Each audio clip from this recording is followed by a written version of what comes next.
विनती करूंगा पद्मश्री गुजराती ऑथर सुश्रावक श्री कुमारपाल भाई से वह अपने विचार एवं बात रखे।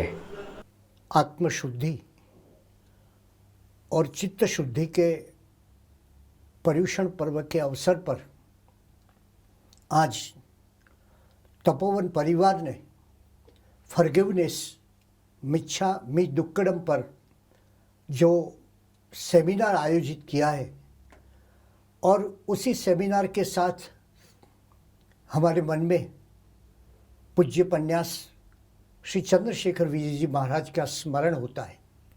यह एक ऐसा स्मरण है जो सदैव अविस्मरणीय रहेगा। उसका कारण ये है कि गुरु माँ ने, जिनको हम गुरु माँ कहते थे, ऐसे चंद्रशेखर विजय जी महाराज ने जैन समाज में, जैन धर्म में, जैन विचार में एक बहुत बड़ी क्रांति की और उनकी क्रांति का शिखर है तपोवन। तपोवन में उन्होंने सबसे पहले शिक्षा और संस्कार को एकत्रित किया और फिर ऐसे युवाओं को तैयार किया जो युवान आज उनकी चेतना लेकर देश विदेश में जा रहे हैं। इसलिए ललित भाई धामी है, राजू भाई है और सब है, जो लोग ये कार्य करते हैं वो अत्यंत अनुमोदनीय और प्रशंसनीय है। आज बात का प्रारंभ करेंगे अहिंसा से और उसी भगवान परमात्मा महावीर स्वामी का वो वचन जो आचारांक सूत्र में उन्होंने कहा कि कोई भी प्राणी, जीव या सत्व की हिंसा नहीं करनी चाहिए क्योंकि, और फिर जो 3 शब्द है, क्योंकि वह शुद्ध, नित्य और शाश्वत धर्म है। आज हम देखते हैं कि हजारों साल पहले प्रभु महावीर ने जो देशना दी थी वह आज सारे विश्व के लिए सिर्फ आवश्यक नहीं, सिर्फ अनिवार्य नहीं, किंतु इसके अस्तित्व के लिए अनिवार्य है। यदि मनुष्य को इस धरती पर जीना है तो इसके बिना नहीं चलेगा, अहिंसा के बिना नहीं चलेगा। आज हम देखते हैं और हमारी कथाओं में आता है भस्मासुर की बात, जो हिंदू कथानक है। भस्मासुर को ऐसा वरदान मिला कि वो जिसके मस्तक को स्पर्श करेगा वो भस्मीभूत हो जाएगा और उसने बड़ा आतंक मचा दिया। भगवान शिव ने ये वरदान उसे दिया था और वो जहाँ जाता उसका जो शत्रु होता उसके मस्तक पर हाथ रखकर उसको भस्मीभूत कर देता। बड़ा प्रॉब्लम हुआ, उसका क्या उपाय हो वो सोच रहे थे सब। और उसी समय विष्णु ने मोहिनी रूप लिया और उस मोहिनी रूप से मुग्ध होकर भस्मासुर ने नृत्य करने लगा और नृत्य करते करते उसने खुद अपने मस्तक पर हाथ रखा और वो भस्मीभूत हो गया। आज मनुष्य जाति की यही स्थिति है। आणविक दौड़ में एक दूसरे से दुनिया के देश स्पर्धा कर रहे हैं और इस विश्व में सिर्फ 1, 2, 500 या 1000 नहीं, किंतु 15,000 आणविक शस्त्र है। और कहते हैं कि जैसे आप टेलीविज़न ऑन करते हैं, ऐसी यदि एक स्विच ऑन हो जाएगी और ये आणविक शस्त्र सारी दुनिया को भस्मीभूत कर देंगे। तो मैं कहता हूँ एक ज़माने में अमेरिका ने क्लीन बॉम्ब बनाया और ऐसा बॉम्ब था कि उसका अर्थ ये था कि वो कोई जख्म, आदमी को जख्म नहीं पहुँचाता था, वो किसी को रोग से ग्रसित नहीं करता था, सिर्फ उसको 100% मार डालता था। उसके बाद नपाम बम हुआ और आज तो इतने आगे बढ़ चुके हैं ये अपने परमाणु शस्त्रों की दौड़ में कि सारी जड़ और चेतन सृष्टि को नष्ट करें, ऐसे बॉम्ब बन चुके हैं। तो ये बॉम्ब से जो होगा उसकी आप कल्पना कीजिए। फिर ये दुनिया पर एक शीत विंटर आ रहा है, ऐसा विंटर आया है जिसको न्यूक्लियर विंटर कहते हैं और इससे सिर्फ एक ही सूर्य नहीं, इसके साथ 100 सूर्य भी उस ठंड को दूर नहीं कर सकेंगे। आज मनुष्य ने इतना नाश किया है। आप जानते हैं जहाँ वन थे वहाँ रण हो गए और रण में लोग रहते हैं, सारे वन खत्म हो गए। और इसी के कारण यदि इस विश्व की प्रत्येक व्यक्ति प्रतिदिन एक वृक्ष बोए तभी ये घाटा जो हुआ है, वृक्षों का नाश हुआ है, उसको हम सरबर कर सकेंगे। तो पानी के बदले में कहते हैं कि अभी इतना गैस निकल रहा है, प्रदूषण हो रहा है, कि अगले समय में ऐसा होगा कि फैक्ट्री में से जो प्रदूषण होता है तो थोड़े साल के बाद आकाश में से बारिश आएगी, मगर बारिश में पानी नहीं होगा, एसिड रेन होगा, बारिश में एसिड पड़ेगी। ऐसी आज दुनिया की हालत है। और अब मुझे याद आता है 1990 में 23 अक्टूबर को जब बकिंगहम पैलेस में हम ड्यूक ऑफ एडिनबरो WWF के चेयरमैन प्रिंस फिलिप से मिलने गए थे और उनको हमने पर्यावरण की पुस्तिका भेंट दी। बड़ा ताज्जुब हुआ उन्होंने कहा कि आपको कैसे 2500 वर्ष पहले पता था कि इस वनस्पति में जीव है। हमने कहा for us ecology is religion and religion is ecology. तो ये परस्परोपग्रहो जीवानाम, यही हमारा धर्म है और धर्म का सिद्धांत है और आज दुनिया को वहाँ जाना चाहिए। नेचुरल हिस्ट्री यूनिट के BBC के डायरेक्टर जॉन गाइडनर ने एक फिल्म बनाई। उस फिल्म का नाम था मैन एंड एनिमल। कुछ 40 देशों में वो घूमे अपनी टीम को लेकर और फिर उन्होंने कहा मुझे कि मुझे कुमारपाल एक जीवात खाना का फिल्मिंग करना है। आप जानते हैं कि एक समय में जब आटा छाना जाता था या घर से झाड़ू निकालते थे और उसी समय जो कचरा होता था उसको इकट्ठा करके एक अच्छी जगह पर रखते थे, जिसके कारण वो जंतु, छोटे छोटे जंतु अपना जीवन अच्छी तरह से बसर कर सके। तो ये जीवात खाना की बात है। मगर क्या हुआ, आज परिस्थिति ऐसी है कि प्रत्येक 20 मिनट में एक पशु या पक्षी की जाति नष्ट होती है। और आप जान लीजिए कि मनुष्य है वो प्रकृति और पशु के बिना नहीं रह सकेगा, पशु और प्रकृति है वो मनुष्य के बिना जरूर रह सकेगी। तो आज ये दुनिया कैसे क्या हुआ है आप देखिए। आप कहते हैं भगवान ने कहा कितनी बहुत बड़ी बात की, नित्य धर्म है। हम इस नित्य धर्म को भूल गए और इसी के कारण आज दुनिया अपने ज्वालामुखी पर खड़ी है और मनुष्य जाति के लिए एक बड़ा भस्मासुर पैदा हो गया है। तो अभी हमें ये सोचना चाहिए, भगवान ने कहा कि अहिंसा वो नित्य धर्म है और परमात्मा का दूसरा शब्द है शुद्ध धर्म है। आप देखिए कि आज क्या हुआ है, आज आदमी बाजार में नहीं जाता है। अभी हो गया है ऐसा कि बाजार ही आदमी बन गया है और वो आदमी बिकने लगा है। तो ऐसी परिस्थिति में जैसे परिग्रह, हम देखते हैं कितना परिग्रह बढ़ गया है, मनुष्य के चित्त पर ये परिग्रह सवार हो गया है और इसी के कारण मनुष्य मूल्यहीन बन गया है। आज परिग्रह मानव मन पर सवार हो गया है और आप जानते हैं ये परिग्रह ही हिंसा का कारण बन चुका है। परिग्रह के प्रति आसक्ति ने मनुष्य को मूल्यहीन बना दिया है और आज के चिंतक को इसीलिए कहना पड़ता है the less I have the more I am.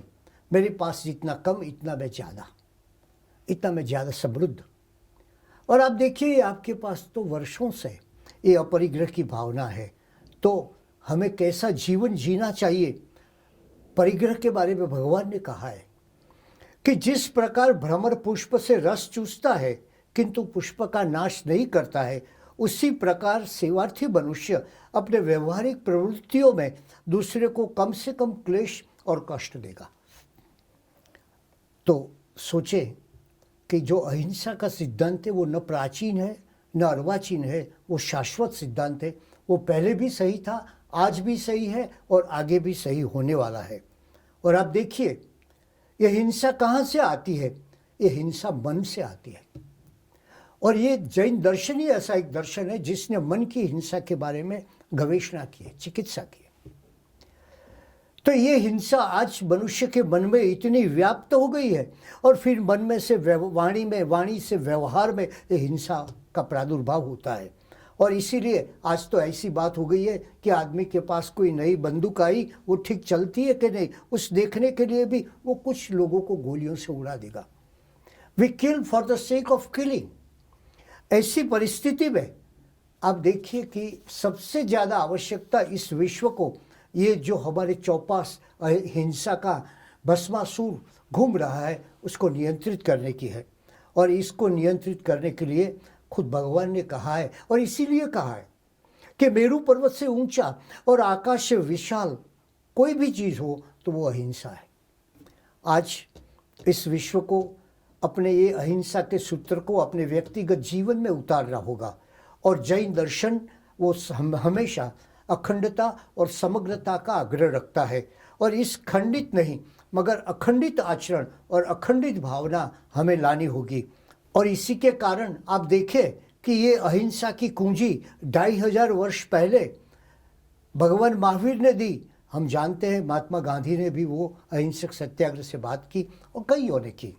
Jain धर्म के पास जो अहिंसा है वो अहिंसा का आचार, अहिंसा के आचार का आहार से भी गाढ़ संबंध है।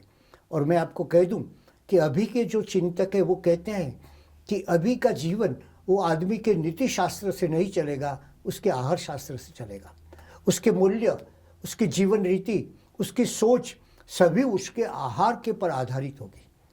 तो आज ये आहार की बात हम करें तो अहिंसा का एक स्वरूप है। परमात्मा ने अहिंसा के साथ साथ क्षमा की बात की। और क्या होता है क्षमा से, मैं बहुत संक्षेप में आपको बताऊं तो ये हमें कुछ 8 प्रकार की क्षमा मांगनी चाहिए आज ये पर्युषण के समय में। सबसे पहली क्षमा हमें अपने अनंत शक्तिवान आत्मा की मांगनी चाहिए, क्योंकि हे अनंत शक्तिवान आत्मा, तुम में इतनी शक्ति है और मैं कहीं उलझ गया, तुम्हारी शक्तियों को मैं पूरा ग्रहण नहीं कर सका। तो सबसे पहले हमें ये क्षमा से क्या प्राप्त होता है? क्षमा से हमें अपने आत्मा के भीतर जाते हैं।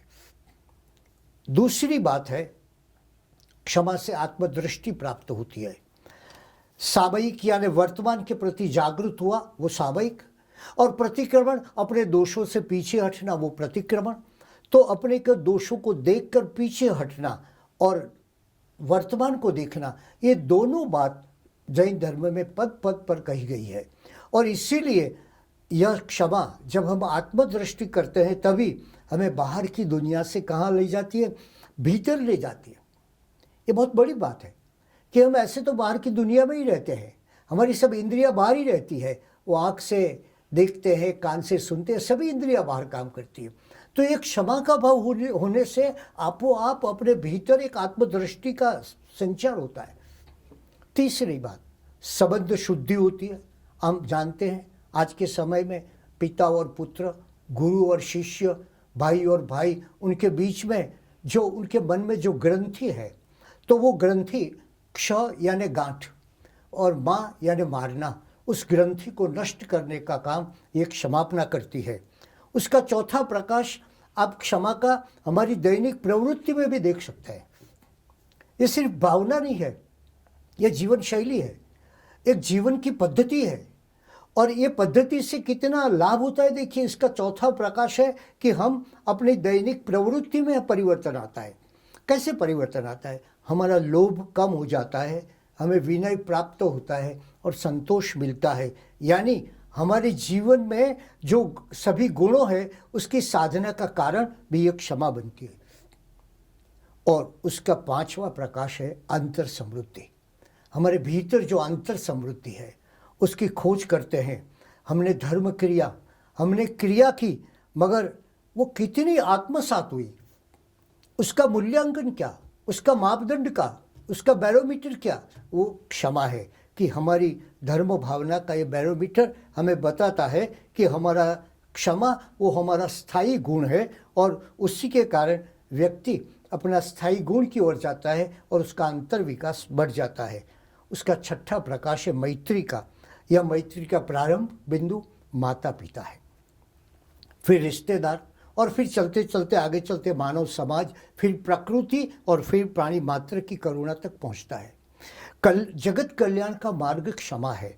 और इसीलिए शास्त्र ग्रंथों ने कहा है कि उत्तम क्षमा तीनों लोक में साररूप है। जन्म मरण के संसार समुद्र से हमें सुरक्षित करने वाली है, जिससे रत्नत्रयी प्राप्त होती है और दुर्गति का हरण होता है। क्षमा का सातवां प्रकाश है समता। क्षमा यातना से व्यक्ति का मिथ्यात्व नष्ट होता है और उसे सम्यकत्व प्राप्त होता है। उसका 8वां प्रकाश। आप देखिए कितने प्रकाश आते, एक क्षमा आने से कितने प्रकाश हमारे जीवन को उजाला ही उजाला कर देती है। तो उसका 8वां प्रकाश है प्रसन्नता। ये प्रसन्नता एक ऐसी बात है, देखिए एक समय प्रभु महावीर से गुरु गौतम स्वामी ने पूछा कि आप बार बार क्षमा की बात क्यों करते हैं? तो भगवान ने कहा क्षमा से आह्लाद भाव उत्पन्न होता है और एक विशेष प्रकार की प्रसन्नता आती है। यह सुनकर गुरु गौतम स्वामी ने पूछा इस प्रसन्नता से हमारे जीवन में क्या होता है? भगवान ने कहा सर्व जीवों के प्रति मैत्री भाव होता है, मैत्री भाव से भाव विशुद्धि होती है और भाव विशुद्धि से प्रसन्नता और निर्भयता प्राप्त होती है। इसलिए आज मैं आपसे कहूँगा कि वैर वो विभाव है तो क्षमा वो स्वभाव है, क्रोध वो द्वेष है तो क्षमा वो मैत्री है, क्रोध मारक है क्षमा तारक है, क्रोध चित्त में होने से जीवन विषमय बनता है, क्षमा से हमारा जीवन अमृतमय बनता है। वैर में क्रोध है, क्षमा में निग्रह है, संयम है। वैर में विनाश है, क्षमा में विकास है। वैर में बाधा है तो क्षमा में जोड़ने की बात है, सांधा है, जोड़ देता है क्षमा। वैर तोड़ता है, क्षमा जोड़ती है। वैर विषमता है, क्षमा समता है। वैर में वकालत है, क्षमा में कबूलात है। वैर में विकृति है, क्षमा में संस्कृति है। वैर वमल है तो क्षमा कमल है। और इस वैर के वृक्ष को नष्ट करने का कोई अमर मंत्र है तो वो फॉरगिवनेस है, वो क्षमापना है, वो मिच्छामि दुक्कडम है। आइए पर्वाधिराज पर्युषण के समय पर हम भवतारक क्षमा रूपी अमृत का प्रेम प्याला पिए और हम इसी क्षमा की प्रसन्नता का अपने भीतर में आविर्भाव करें। जय जिनेन्द्र। बहुत बहुत धन्यवाद पद्मश्री गुजराती ऑथर सुश्रावक श्री कुमारपाड़ भाई। आपने अहिंसा, परिग्रह एवं अंतर्शुद्धि की बात करके विश्व भर के जैनों को, विश्व भर के श्रोतागणों को आपके ज्ञान वैभव एवं गुण वैभव का दर्शन कराया। आज की इंटरनेशनल कॉन्फ्रेंस ऑन फॉरगिवनेस में जुड़कर आपने जो जैन तत्व ज्ञान का परिचय कराया उसके लिए आपका बहुत बहुत धन्यवाद एवं तपोवन परिवार की ओर से आभार व्यक्त करता हूँ।